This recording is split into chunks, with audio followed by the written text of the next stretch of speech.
Hello, and welcome back to Magnetic with Madelyn, the podcast. I am so excited to be here, as always, with you.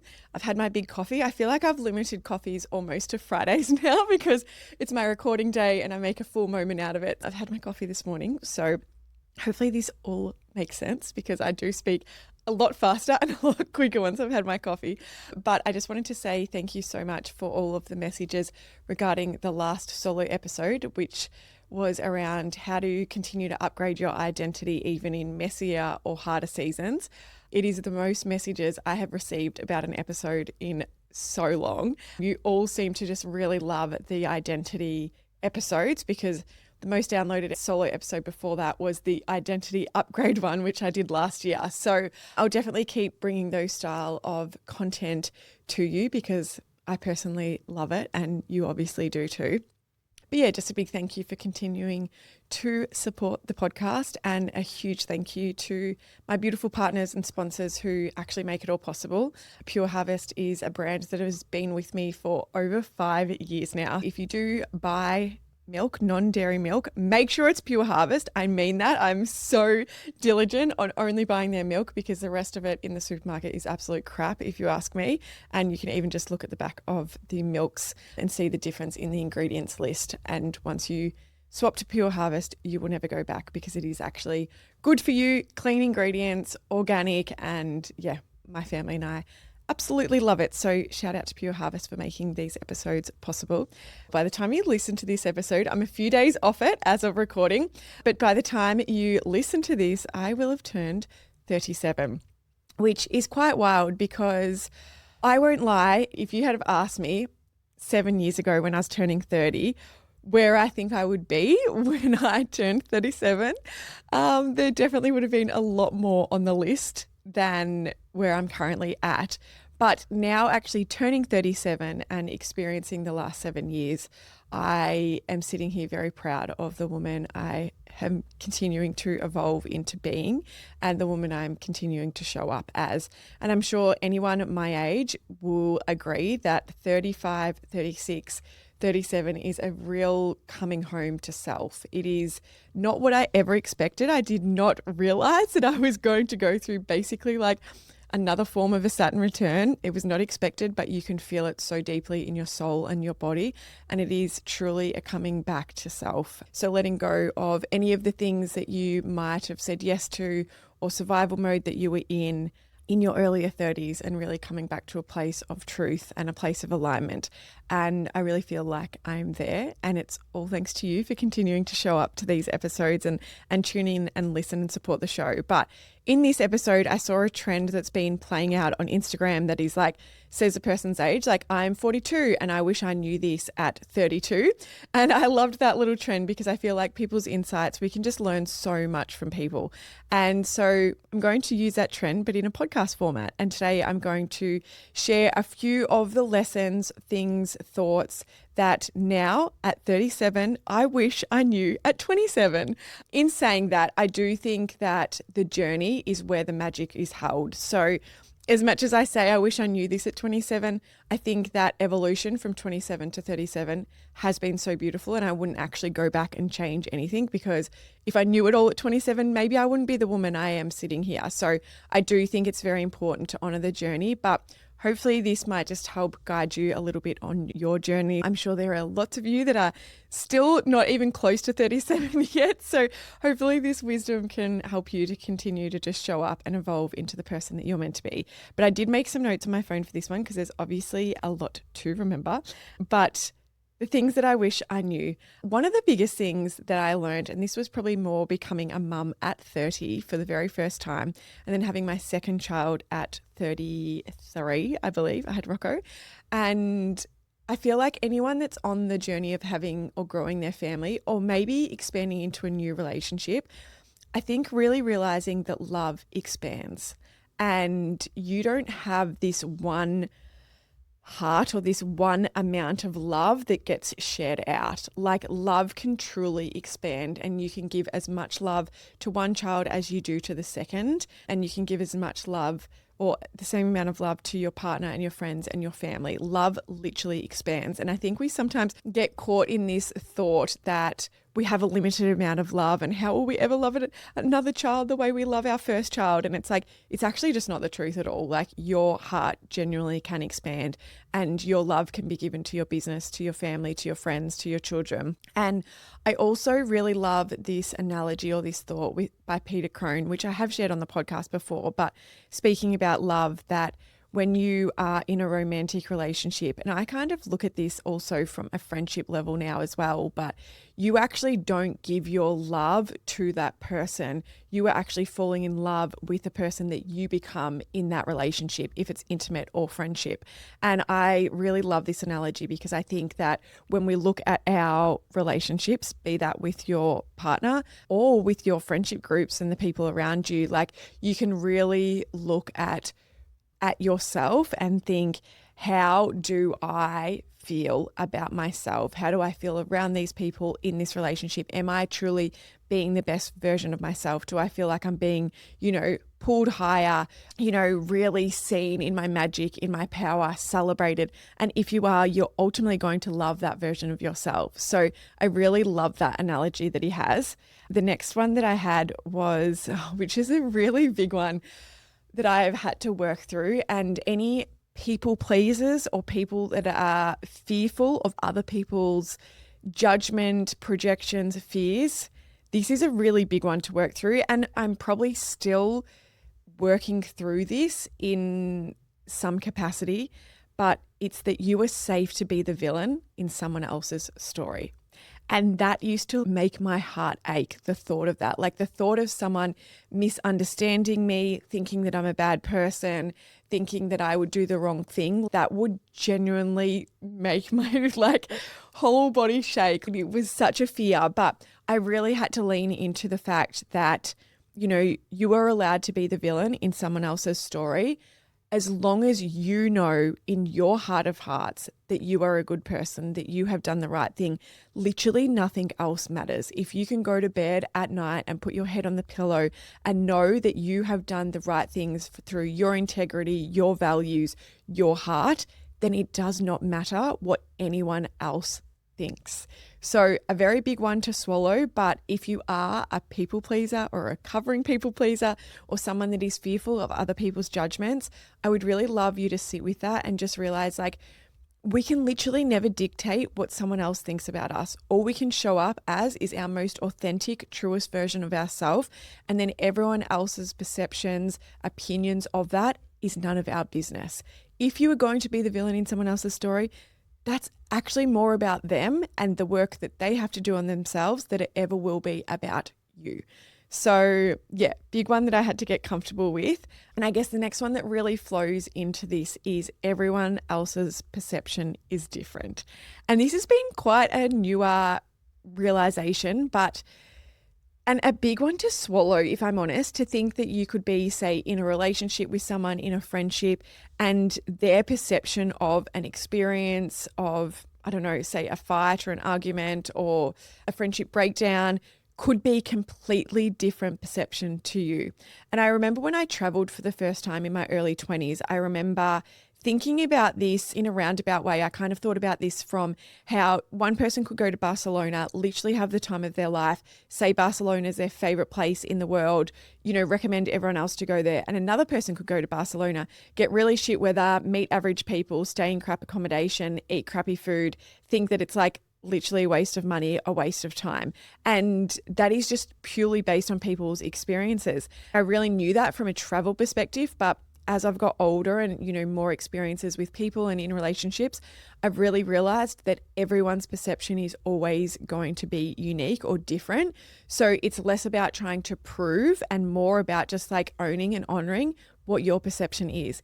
And at the start, that felt really freaking lonely to me. I felt really scared that I could have a shared experience with someone, but our perception on that would be really different. And that felt lonely to me. But the more I've been able to get comfortable with it and just be all I have to honor is my experiences in this and not project anything onto other people, it's become a lot easier to kind of honor that. Okay. And the next one I had, which is kind of the same, but is like no two experiences are the same. And I think about that a lot in relationships. Like someone might have a relationship with a friend, say they have a friend and their relationship is one way, they get like a lot of depth, feeling really seen, really appreciated by this person. And the next person has a friendship with them and they find them like very surface level and, you know, a bit dismissive. And that's actually okay as well, because not everyone is meant to experience the same things with the same people or in the same places. Another concept I talk about all the time on the podcast, so it's not going to be new to you, but life will test you, but that does not mean that you are in the wrong direction. And I think that this comes with a little bit of an art. And the art is knowing the difference between flow and pushing, like flow and force. When something is actually coming from a place of like intuition and inner knowing, and then you are hit with road bumps or little moments, they're the tests to make sure that you are the version of yourself that you're saying you're going to be for that particular desire. If you are just like pushing shit uphill and you feel like it is just so hard, it is taking so much from you, that is a very different experience in terms of tests. And the only way to tell the difference is honestly your inner knowing. So this takes a lot of time, I guess, to really get connected with your own self, your own heart, your own feelings.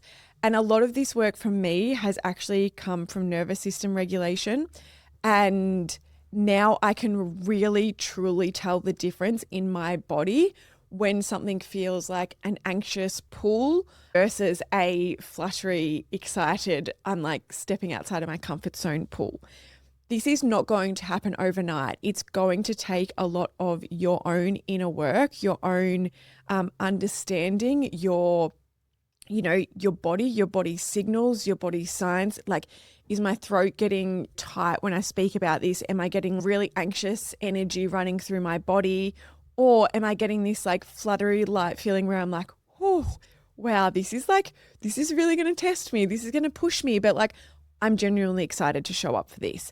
And so really, learning the difference between those feelings will allow you to ultimately understand when you're being tested versus when you are literally, like I said, pushing shit uphill. If you're listening to this podcast, I'm sure you're very similar to me because I have met so many of my listeners now over the years and I know there are just so many common threads between us. So one thing that I really value is obviously health and the way that we feed ourselves as a family, the food that we eat. But sometimes time just does not allow for me to prioritize that as much as I would like. And that is the honest truth. That is honestly the truth, that sometimes time is not on my side. So 2 hacks that have really helped me to stay a lot more true to this. Also make sure that there's always a really healthy, nourishing snack in the fridge for my kids are these 2 game changers. So the first one is making a batch of chia pudding every Sunday night.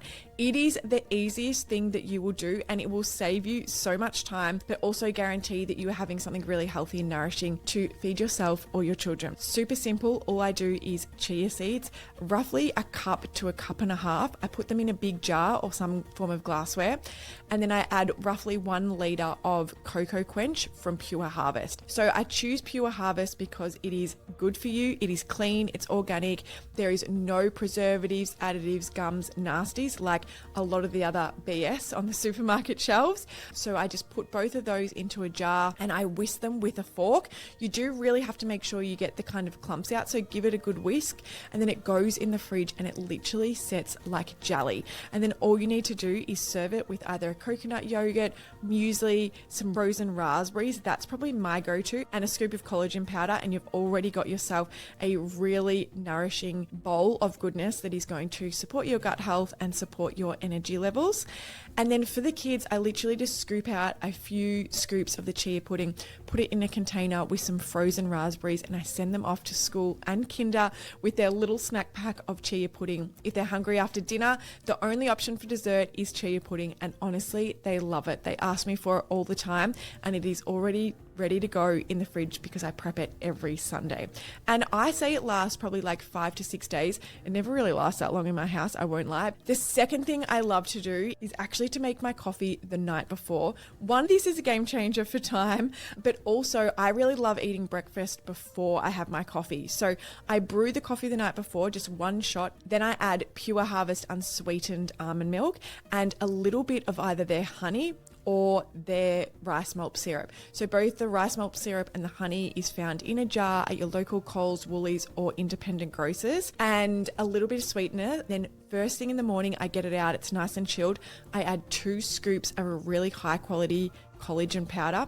Give her a little whisk and you have the most creamy, delicious, ready to go iced coffee. It is so good. You could obviously also do this with warm coffee if you want to add your honey or rice malt syrup, but it is so creamy and delicious and honestly takes me about 2 seconds in the morning because all I need to do is add the collagen and give her a whisk. So they are 2 ways that I'm really boosting my nutrition levels, but also making sure that I have stuff ready to go so that time is not the reason why I'm not nourishing and fueling my body. So make sure you give both of those easy little hacks a go. You can shop Pure Harvest full range of organic natural products at Coles, Woolworths, or your local independent grocer shop Australia-wide.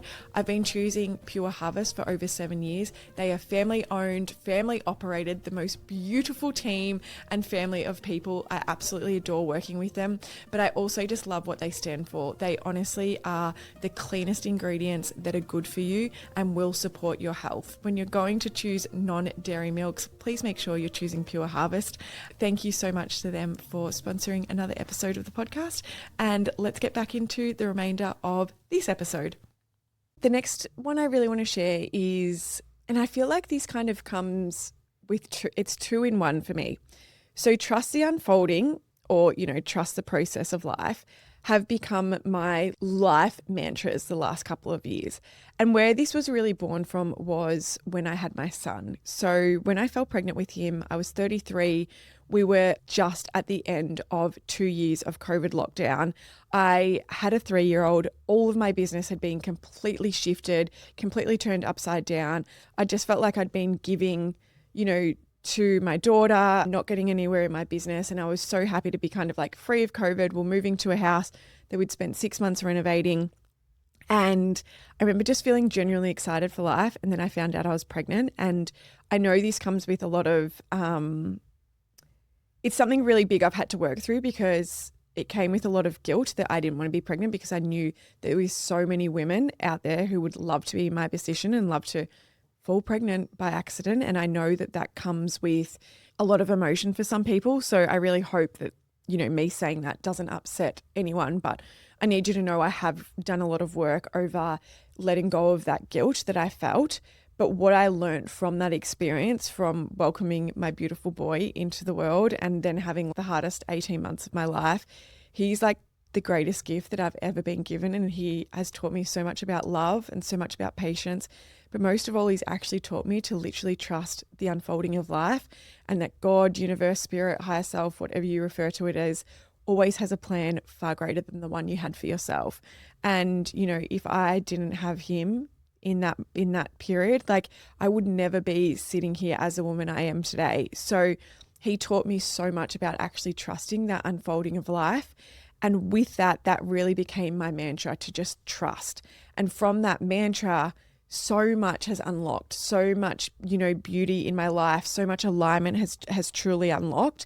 And I think that has been because from that mantra and that experience, I've truly been able to lean into trust and faith. Obviously, I'm human, having a human experience, but there are very few things that kind of rattle me now. Obviously, if major things like death or that take place, very different, but I'm talking like day-to-day experiences, things not going to plan, detours, not landing a certain opportunity that I really wanted. None of it really rattles me anymore. I honestly am so locked in to trusting, like fully trusting, okay, if that door closed or that opportunity closed, it literally means something better is coming, because I have so much faith that I'm so freaking supported in this lifetime. I have so much faith that it is all working out exactly how it is meant to. And my job is to continue to trust, to continue to have faith, and continue to show up as the version of myself that I'm continuing to say I'm wanting to be, the version of myself that I am strengthening. That is my job, to continue to do that. And from that, the energy, the frequency will continue to match and shift around me to bring aligned opportunities, aligned people at the exact right time. So that trust and faith has definitely taken time, but to do it at the start, like every time something would not go to plan or I'd feel disappointment or something would fall through, I would just take a deep breath and I'd just say, trust the unfolding. You just trust the unfolding. That's all you need to do. And then that builds in itself and you continue to show up and you continue to trust. And then you get another beautiful opportunity. Another door opens. And that trust in yourself is building. That trust in the universe is building. But you have to be willing to continue to show up, to continue to not lose that faith and that trust when things aren't going to the plan that you had or the vision that you had in your mind. So a very big one, but honestly, I can tell you like the magic that is unlocked when you literally lock into this is beyond anything you could imagine. I just feel like things happen so much faster, so much in alignment. My nervous system is so much more regulated because I'm not constantly like stressed out, overwhelmed, overthinking. I'm just like, what will be because I fully trust that I'm supported. The flow-on effect of this and what I've really, really locked into has been trusting that people, whoever it is you need, friends, therapists, coaches, mentors, romantic relationship, whatever it is, trusting that those people will always land exactly when you need them to. This is a really big part of the trust and the faith is like with every single evolution, if I continue to, strengthen the parts of me that I'm wanting to, really using those tangible identity anchors that I spoke about in the last episode, like if I'm really locking into that and showing up as a version of me, I have full faith that the people that I need in every single evolution will unlock, will like come into my physical orbit exactly what I need. And I have had that so much proof in that with therapists, mentors, coaches, healers, friends, people in business. People will literally, and opportunities will arrive exactly when they're meant to, but you need to be able to lock into this trust and faith. And you also need to believe that that is actually the truth. You need to believe that you are worthy of having the right people land at every single moment. And I truly believe that. I never get worried about like, oh, who should I work with next? Or I need a healer for this or blah. I'm like, the teacher, the coach, the person, they will appear as soon as I'm ready. And I will know in my heart of hearts that that is my next step for unlocking my next evolution. And I also like to look at those things almost as well as the breadcrumbs of life. So they're the breadcrumbs that the universe is planting to you. So when you see an offer or a coach or a mentor that you're like, oh, this is exactly what I need, that's also the breadcrumb of life that is unfolding the path for you. So I remember last year, it was maybe April last year, Shanae Brown, who I've spoken about on the podcast, released a container all around unlocking the chakras. And it was a 7-week experience with her. And at that time, it was like literally exactly what I need. Looked at the investment, great price point that I could afford. I was like, yep, this is what I need. That experience honestly took me to my highest timeline. And I truly believe that unlocked with a lot of the other things I was doing, but that unlocked our move to the Gold Coast. I would never say that just one thing works. I truly believe that it is, kind of a full circle approach. There was a lot of other things that I was doing through that time to support me moving towards my highest timeline. But that in particular, that experience, and I share that because when I saw her promoted, I felt that spark of, oh yeah, this is interesting. I read through it. I was like, yes, that's exactly what I feel like I need. At the time, I was doing a lot of chakra clearings, but just literally through YouTube. So I really wanted that experience with someone who, kind of had done the work, who had had that experience personally and could hold space. And so, yeah, it all just, aligned so perfectly. So they're the little breadcrumbs that start to unlock for you. So trust that the person arrives and the friend, the mentor, the coach, and also trust that the breadcrumbs that you give in when you're curious enough and you follow them, it'll continue to unlock the path that you need. On the friends one though as well, another big lesson that I feel like I potentially actually already knew this and believed this from 27, but it has become such a truth in me, is that friends will be there for a reason, a season, or a lifetime. And I feel like having this as a truth and a belief has given me so much. It's been a gift, to be honest, because I am not attached to any relationships, and I see everything as a beautiful lesson or a beautiful gift, not as, not as a loss or not as anything negative. I just see, friendships, say if they dissolve away or they break down or you spend less time with someone, I just am thankful to the universe that I got that gift. I always extract the lesson or what I can take away from it. And then I go on, like there's no real attachment after that. And people might think that's really interesting way of being, but I think that really does kind of support the belief that the right person or the right people are always there for you in every season and every evolution. So just really trusting that it's okay to let go of friendships that might not be serving you anymore. It doesn't mean that it has to be a negative experience. It doesn't mean that there has to be anything nasty from it. It's just a period of time. And I'm sure that there are so many beautiful lessons or learnings or things that friendship relationship gave you. So really just focusing on that and what you can take from it and moving on. Like it's as simple as it kind of needs to be. One of my favorite lessons or learnings, I guess, since my mid-20s is that your intuition is literally your greatest asset. It's your greatest asset. It's your greatest gift. It's your inner compass, and it will never, ever, ever fail you. And I believe this wholeheartedly from motherhood, business, life, relationships. It will be your guiding compass if you allow it to be. But what you need to do is actually quieten down the noise, the external noise, other people's opinions, to be able to fully listen in. And the way I love to think about intuition is intuition will always speak first, fear will always speak second, but intuition will be very, very, very quiet. Fear will be fast and loud, and it will override the intuition in seconds. But your job is to actually be able to quieten the fear and strengthen the intuition. And the way that you do that is to lean in, to really subtly start to ask yourself, did that come from a place of intuition? Does that come from a place of fear? I find that intuition feels very exciting. It feels like this really like, oh yes, like it's like a body yes, like a little sparkly yes lighting up in your body.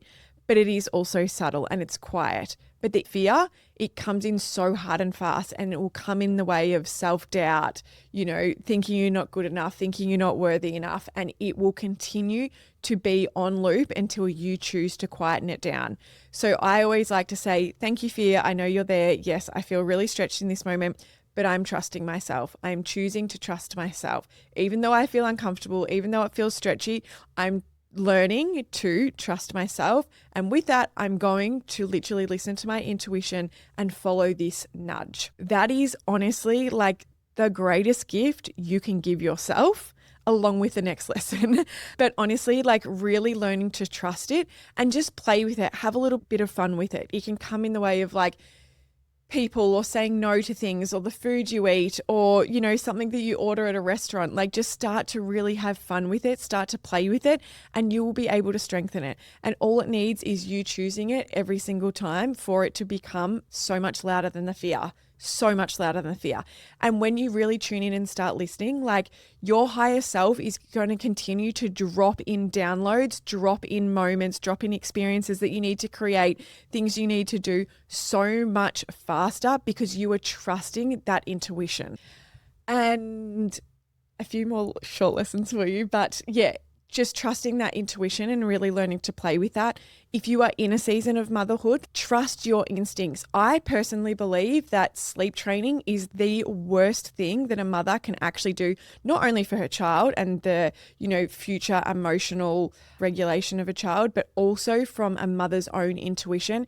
If you are relying on sleep training, and there is no judgment here, I know we are absolutely fucking smashed with sleep training is the key, but I truly believe it actually completely squashes a mother's intuition, and it is so much harder to recover your intuition if you've been in a season of, sleep training. And a few years ago, I would never have said that because I would have been so fearful of offending someone. But that is honestly my belief and my truth. It does not mean it needs to be yours. But the reason why I believe it squashes a mother's intuition is because your natural instinct that is being given to you when you grow and birth a child is to respond to your baby's cries, to respond to your baby's calls, to respond to your baby. Your instinct inside you is, oh, my baby's crying, I should pick it up. Sleep training is telling you to literally ignore that cry, that baby's need for connection. Yes, they might have a dry bum. Yes, they might have a full tummy, but maybe they're just craving their mum, the person that they grew inside, actually holding them close, just feeling their mum's heartbeat, smelling their mum, because that is their safety. So I am so ridiculously anti-sleep training for so many reasons. I won't even go there because I get fired up.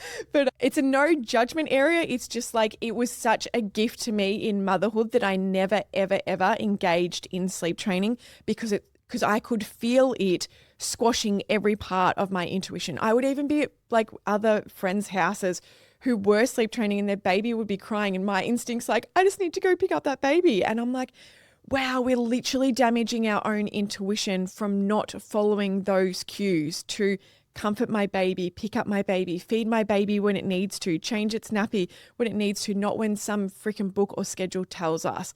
So if you are in a season of motherhood, if you are sleep training, I'm sorry. I hope I don't offend you, but like I said, that's just my truth right now. Motherhood is a beautiful way to strengthen your intuition and really build a beautiful connection based on your intuition with your baby.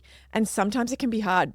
Doing that with my son was a million times harder than it ever was with my daughter. With my daughter, it was so easeful to trust my intuition. With my son, it was a lot harder for me to do because he had colic, he never slept, he didn't like my breast milk, he had a lot of health complications. So trusting my intuition was harder and harder, but I continued to do it because, that is a part of me and I know it is my greatest asset. So if you're in motherhood, start strengthening your intuition in motherhood. Stop reading the books, stop reading the how-tos.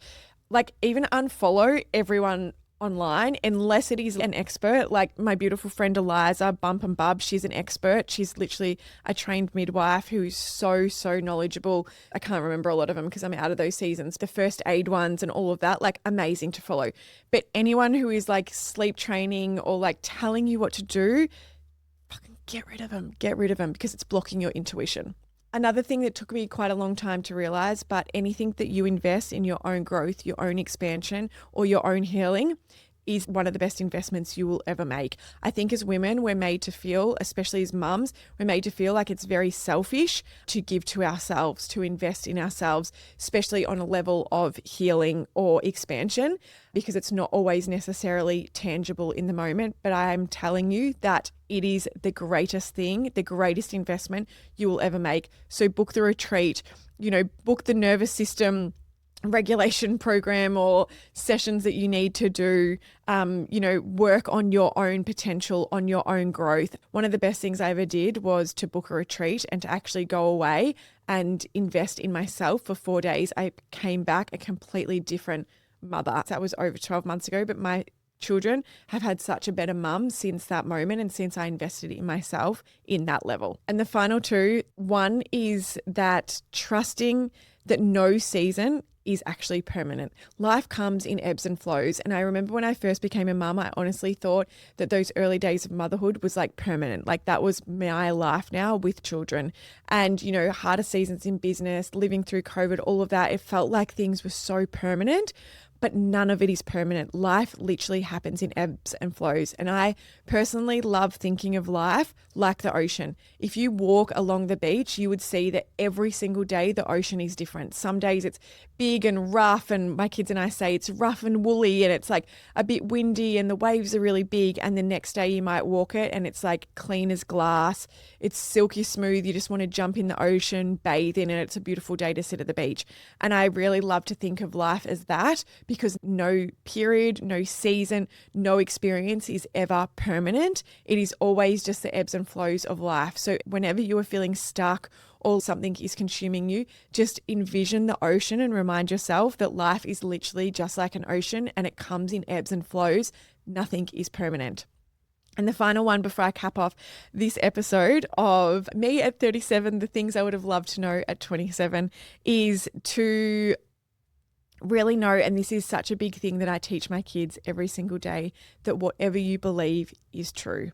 So that whatever way you look at life, whatever way you look at friendships, whatever way you look at growth, whatever opinions, thoughts you have will be the truth. Life will only ever meet you at what you believe to be true. So if you want to experience an abundant, magical, beautiful life, you have to see life through that lens. You have to believe that life is actually that way. You have to believe that you are worthy of that. The more that you lock into things happening for a reason, trusting the unfolding of life, people always meeting you where you are, that will all be your truth. If you believe that hard things always happen, or, of course this happened to me, or so typical that happened to me, things will continue to play out that way. So really lock into the beliefs that you truly want to honor, that you truly want to have in your reality, and the 3D will match that around you.